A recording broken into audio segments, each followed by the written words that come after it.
Estamos de volta com programação nacional. Nós estamos recebendo em nossos estúdios a especialista em suicídios Camila Olmos e a advogada criminal Carolina de Filipe. Bem, a gente está falando sobre esse jogo Baleia Azul, que até fui me surpreendendo com o que você estava passando os detalhes aqui para a gente aqui, Camila.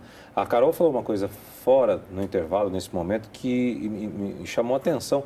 Judicialmente, se fosse no Brasil, não temos como punir de início esse jovem que criou o jogo? Nós temos uma grande lacuna para conseguir punir, né, tanto o criador como outras pessoas que se metessem a ser curadores desse jogo. O curador é a pessoa que vai mandando os desafios, né, que vai cuidando de mandar esses desafios.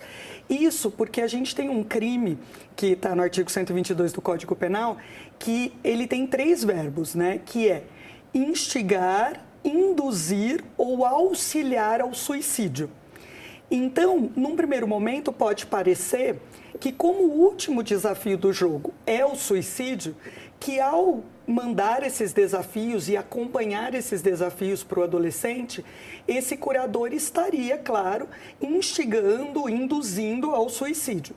Mas o problema é que esse crime, ele diz que você só pode punir quem faz isso se a pessoa efetivamente morrer ou da tentativa de suicídio resultar lesão corporal grave.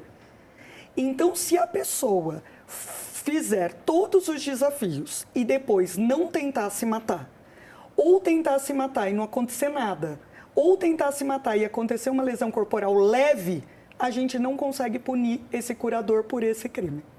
Olha que brecha dessa lei enorme. Bom, realmente tem coisas que precisam ser mudadas aqui no Brasil com leis e tudo mais. Camila, você falou a questão da automutilação. Como é que a pessoa vai se automutilando durante o jogo? É uma coisa meio fora do comum. Então, fora do comum e vem sendo comum ao mesmo tempo, até mesmo antes do jogo, né? Eu tenho recebido muitos jovens no consultório com automutilação. Na verdade, eu acho que a gente precisa resgatar um sentimento motivador da automutilação, né? É a raiva. Socialmente, a raiva é pouco aceita. Ela é considerada um sentimento imoral. Mas eu não vejo assim. Eu acredito que a raiva é um dos sentimentos mais potentes que nós temos, porque ela é uma energia agressiva e, como tal, ela nos propulsiona para frente. Ou seja, ela nos impulsiona em busca de coisas que queremos, a de colocar limites, a de nos posicionar. Essa é a raiva tratada de forma saudável, né? Agora, o problema é que a maior parte das pessoas usa a raiva de forma violenta. E aí vem uma agressão física, né? Ou uma agressão verbal. A automutilação é quando o indivíduo tem uma energia agressiva, né? Muito forte por uma circunstância, por uma pessoa, por uma situação. Ele não consegue deslocar da forma correta, né, no interlocutor. A forma correta é se posicionando, colocando limites, dizendo que não gostou. Ele vai guardando, ele vai retrofletindo, nós chamamos, ou seja, ele desloca essa energia agressiva contra si próprio. E aí vem a automutilação. É uma forma de se agredir, visto que ele não consegue colocar a raiva para fora. Então, quer dizer, se eu tenho uma pessoa que já está propensa a viver, já está vivendo essa depressão, ela está vivendo um estado já não vamos dizer assim, como é que pode falar na psicologia, já está com uma depressão, um humor depressivo, já vem se arrastando nessa zona, está isolado, que a gente está falando aqui. Aí aparece uma pessoa com um jogo que traz emoção para ele e que provoca nele uma reação, uma adrenalina, podemos dizer assim, sim, um estímulo, sim, né? Sim. E que leva ele a cometer vários processos que chega a expor. Com certeza a pessoa vai, porque a gente costuma dizer que a pessoa não se ama mais. Sim. Possivelmente. E em se tratando disso, é importante dizer o seguinte, tomemos como exemplo uma pessoa que diz assim, as drogas acabaram com a minha vida. Será que foram as drogas que acabaram com a vida dessa pessoa ou a vida dessa pessoa já não andava bem, para haver a possibilidade e abrir espaço para as drogas. Eu acredito que seja essa opção.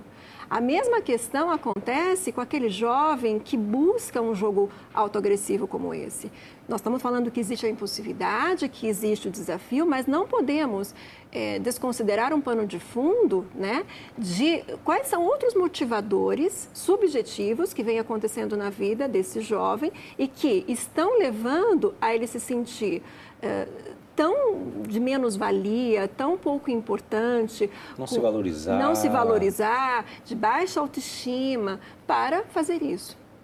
Então, em alguma fase do crescimento dessa criança, desse adolescente, tem uma falha. E que precisa ser identificado ali. Exatamente, né? Até pela prevenção à automutilação e também a gente pode dizer uma prevenção de ações suicidas. Lembrando que prevenção não é previsão. Nós não conseguimos prever, porque muitas vezes o suicídio, por exemplo, ele vem como um ato imprevisível. Existem estudos que dizem de famílias que nunca imaginavam que aquela pessoa pudesse se suicidar. Por isso que nós não podemos falar que 100% das pessoas que se matam tinham depressão, né? Nós sabemos que 90% delas tinham algum transtorno, sim, psiquiátrico, né? Então, depressão, bipolaridade, entre outros. Mas existem também as reações impulsivas que muitas vezes vêm por conta dessas feridas emocionais, né? E diante de uma situação do cotidiano que é muito difícil de lidar, impulsivamente a pessoa tenta se matar. A gente diz também que a tentativa de suicídio ela dura muito pouco tempo, ela dura minutos e horas e depois ela passa. O problema é que existe a recorrência, ela volta. Existe uma rigidez naquele que pensa se matar. Ele pensa sucessivamente. Quer dizer, ele volta de novo a ter essas recaídas. Sim, por isso que ele precisa ser tratado. Transtornos mentais têm tratamento. Essa é a grande prevenção ao suicídio. Eu gostei da opinião de vocês duas. Nós estamos numa TV aqui, tem seu cunho religioso, católico. Né? Qual a importância da religiosidade, então, na vida dessas pessoas, até para o auxílio disso? Imensa. A religião, independente de qual for, ela traz a sensação de que existe algo maior que nós. Então, existe uma situação de impotência, de respeito a algo maior, né? De crença. Ela vem como um efeito protetor, né? Ela vem como um efeito de ajuda, porque muitas pessoas buscam na sua crença uma ajuda, um respaldo. Eu acredito que é muito grande. Não, eu acho que acaba sendo fundamental em alguns casos, porque é isso que também traz muitas vezes, assim, pensando com uma cabeça jurídica, o freio, né? Traz o temor também, o medo, muitas vezes. O limite, né? De não infringir as regras dessa religião, de se comportar de acordo com algumas normas dessa religião. Então, a pessoa também tem não só as normas dos homens, mas as normas desta religião para guiá-las, né? Para guiá-la e para fazer com que ela coloque alguns limites na vida dela. Eu queria comentar uma coisa sobre esse jovem que vai ficando depressivo e vai ficando isolado e busca essa aventura, essa adrenalina, que com a Camila, para ela falar também como psicóloga, é claro, que muitas vezes também nós temos hoje uma sociedade, pais, que o tempo todo querem satisfazer os seus filhos totalmente. Os filhos não querem que os filhos se frustrem, não querem que os filhos sofram e ficam dando para esses filhos o tempo todo estímulos externos de felicidade. Então, toma aqui a felicidade. Toma a felicidade em forma de bem material, toma felicidade, mas sempre uma felicidade que vem de fora. E não uma felicidade que brota, que é construída por dentro, né? Uhum. E aí, eu digo isso porque... Ela é externa, a felicidade. Ela é externa, né? Ela é externa. E aí, eu digo isso porque quando a gente trabalha com pessoas envolvidas com criminosos, envolvidos com droga, a gente vê isso muitas vezes com muita clareza, porque a gente tem pessoas ali que foram tendo todas as suas vontades satisfeitas. na vida, todas.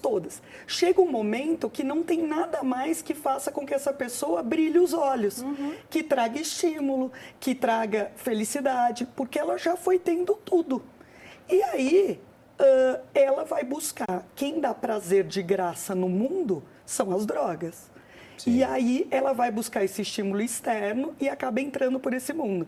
Então, assim, eu acho que fica alerta para os pais, porque às vezes a gente atende o filho que é de família, às vezes muito bem, culturalmente, financeiramente, e o filho está lá sendo preso por tráfico, e ele faz o tráfico para poder, muitas vezes, sustentar o seu próprio vício. Para esconder dos pais. Para esconder dos pais, né? E aí a gente vê pais e mães muitas vezes dizendo assim, mas o que eu fiz? Eu dei tudo para ele. E aí a gente pensa, talvez tenha sido exatamente esse o problema, né? E a nomenclatura que eu daria a isso é que hoje em dia as famílias, os jovens estão se tornando analfabetos emocionais, né? Existe uma intolerância muito grande à frustração. Sim. Se nós fizermos um recorte, nós podemos pensar, nós duas, você, nós somos de uma época em que nós esperávamos, né? Vamos dar um exemplo. Nós queríamos comer um bolo, nossa mãe ia lá, nos mostrava uma receita, nós ajudávamos. Olha, tem o tempo de forno. Eu também sou dessa época. Tá? Então, por isso que eu falei você também. Vamos incluir aí, porque então, já aprendi a cozinhar desde os 9, 10 anos, já se virava. Então, tinha o tempo de espera, né? Mas não está pronto, Tem o tempo de espera, tem o tempo de preparo, tem o tempo de forno. Então, nós éramos acostumados a esperar. Hoje, você vai numa esquina, tem uma loja de bolos.